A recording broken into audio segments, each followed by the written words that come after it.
अस्सलाम वालेकुम व्यूअर्स, कैसे हैं आप लोग। उम्मीद करती हूँ आप लोग खैरियत से होंगे।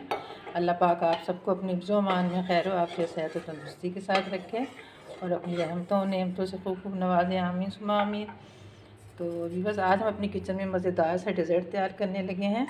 तो उसके लिए सबसे पहले मैंने थोड़ा सा तकरीबन 2 से 3 खाने के चम्मच पानी ऐड किया है। इस तरह बर्तन में पानी ऐड करने से जो दूध होता है वो पैंदे में नहीं लगता। और उसके बाद मैंने 250 ग्राम का जो कप होता है वो 2 कप मैंने दूध शामिल किया है। तो ये तकरीबन हमारा 500 ग्राम दूध हुआ, यानी कि हाफ़ लीटर। तो सबसे पहले हम दूध को बॉयल दिलवा लेते हैं। तो यहाँ भी बस मैंने हाफ़ कप दूध में 2 टेबल स्पून कॉर्नफ्लोर अच्छे से मिक्स कर लिया है। अगर आप कॉर्नफ्लोर ना डालना चाहें तो आप 2 टेबल स्पून जो है कस्टर्ड पाउडर भी ऐड कर सकते हैं। तो इसको अच्छे से मिक्स कर लेंगे ताकि इसमें कोई लम्स या गुठली ना रहे। आप ये अपने डेज़र्ट के लिए चाशनी तैयार कर लेते हैं। तो उसके लिए मैंने 1 कप चीनी ली है और उसमें 1 कप ही पानी हम शामिल कर देंगे। और इसको हमने चाशनी को इतना पकाना है कि बस चीनी हमारी हल हो जाए और पानी में घुल जाए। और पानी में घुलने के बाद जब इसको बॉयल आ जाए तो हमने इसे 2 से 3 मिनट के लिए पकाना है ताकि जो चीनी का और पानी का कच्चापन है दूर हो जाए। उसके बाद हमारी चाशनी बिल्कुल तैयार हो जाएगी तो हम इसको उतार लेंगे। यहाँ भी बस हमारे दूध को बॉयल आ चुका है तो अब इसमें मैं 3 खाने के चम्मच चीनी ऐड कर दूँगी और साथ में ही चंद कतरे जो है वनीला एसेंस के, और इसको मिक्स कर देंगे एक दफ़ा। और अब यहाँ पे हमने जो कॉर्नफ्लोर वाला दूध तैयार किया है वो इसमें ऐड कर देंगे।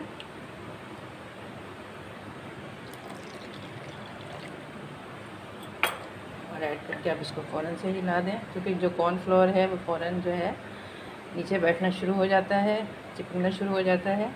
तो अब हमने इसको दूध को गाढ़ा होने तक पकाना है। जिस तरह से हमें इसकी कंडीशन चाहिए उसी तरह हम इसको तैयार करेंगे। ये थोड़ा थिक हो जाए। अभी आप देख रहे हैं ये पतला है, लेकिन जैसे जैसे ये पकेगा तो ये गाढ़ा हो जाएगा। इसमें उस तक चमचा चलाते हुए हमने इसे पकाना है। तो यहाँ भी बस हमारी जो डेज़र्ट है उसका कस्टर्ड तैयार हो गया है और इसको मैंने 4 से 5 मिनट अच्छे से पका लिया है ताकि कॉर्नफ्लोर का जो कच्चापन है दूर हो जाए। और अब ये ठंडा होकर भी मज़ीद गाढ़ा होगा तो मैं चूल्हे की फ्लेम बंद कर देती हूँ, इसको उतार लेती हूँ। यहाँ भी हमारा जो कस्टर्ड है थोड़ा ठंडा हो चुका है। तो अब इसमें मैं घर के दूध की जो मलाई होती है तकरीबन 4 खाने के चम्मच हैं, तो इसको इसमें मिक्स कर देते हैं। इससे जो हमारा डेज़र्ट है वो मज़ीद जो है यम्मी बनेगा।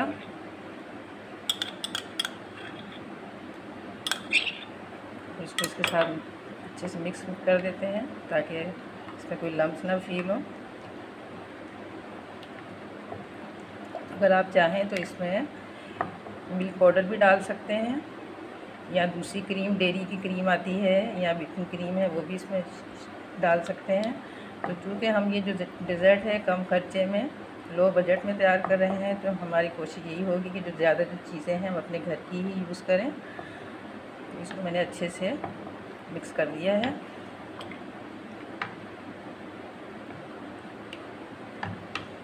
अच्छे से मिक्स कर दिया है मैंने इसको।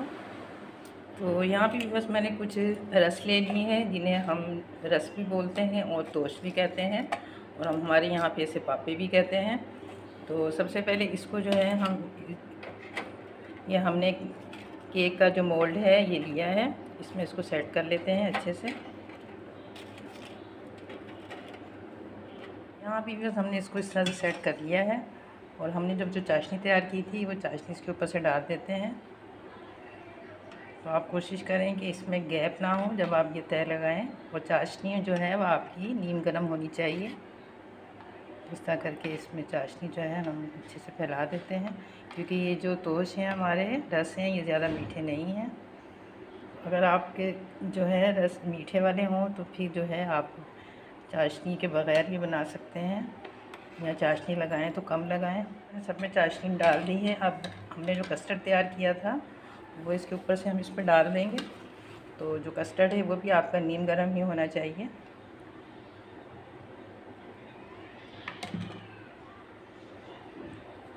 अभी बस हमने कस्टर्ड इसमें डाल दिया है। अब इस तरह से हम एक तय और लगा लेंगे। तो यहाँ भी बस हमने दूसरी तय भी लगा दी है। अब इसके ऊपर से जो चाशनी है वो भी हम इसके ऊपर भी डाल देते हैं।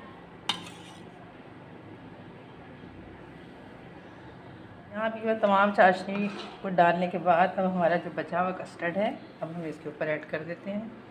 इसको अच्छी तरह से कवर कर देते हैं। यहाँ भी वह तमाम बनाया हुआ जो कस्टर्ड है मैंने इसके ऊपर डाल दिया है। अब यहाँ पे हम इसको थोड़ा सा डेकोरेट कर लेते हैं। तो सबसे पहले यहाँ मैंने नारियल का बुरादा लिया है। तो अपनी मर्ज़ी से कोई भी ड्राई फ्रूट जो है इसमें डाल सकते हैं, या जेली या फिर किसी फ्रूट से भी इसको डेकोरेट कर सकते हैं। ये आपकी मर्ज़ी पे डिपेंड करता है। और दूसरा, घर में जो आपके पास चीज़ें अवेलेबल हों उनमें से जो भी चीज़ आपके पास है तो आप उससे इसको जो है डेकोरेट कर सकते हैं। तो मेरे पास ये चीज़ें अमूमन घर में रहती ही हैं, तो मैं इन्हीं चीज़ों से इनको डेकोरेट कर रही हूँ। उसके बाद यहाँ पे कुछ ड्राई फ्रूट लिए हैं जिसमें ये कटे हुए बादाम हैं, अखरोट है और किशमिश है। तो इसको भी इसमें डाल देते हैं।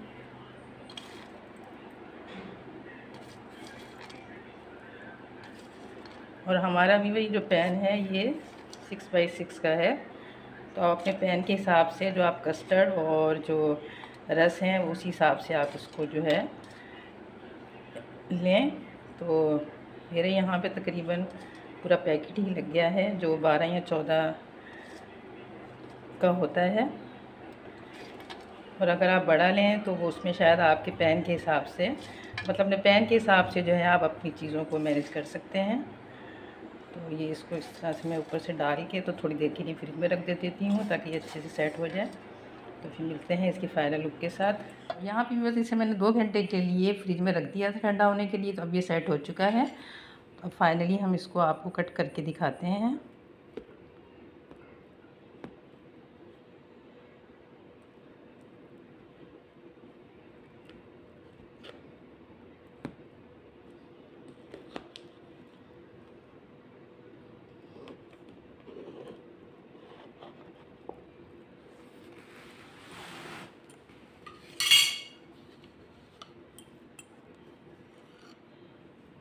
तो ये सब देख सकते हैं, ये देखने में कितना यमी लग रहा है और खाने में भी ये उतना ही यमी है। तो इस तरह से लो बजट में हम अपने घर की चीज़ों से मज़ेदार सी मीठा तैयार कर सकते हैं। तो इसमें आप देख सकते हैं कि इसमें मैंने घर की तमाम चीज़ों को ही यूज़ किया है, ऐसी चीज़ें जो अमूमन हमारे घर में मौजूद होती हैं।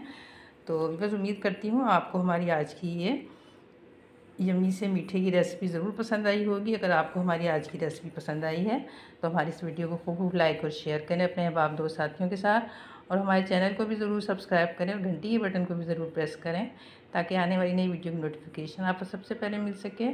तो मिलते हैं नेक्स्ट वीडियो में एक नई रेसिपी के साथ। जब तक के लिए अल्लाह हाफिज़।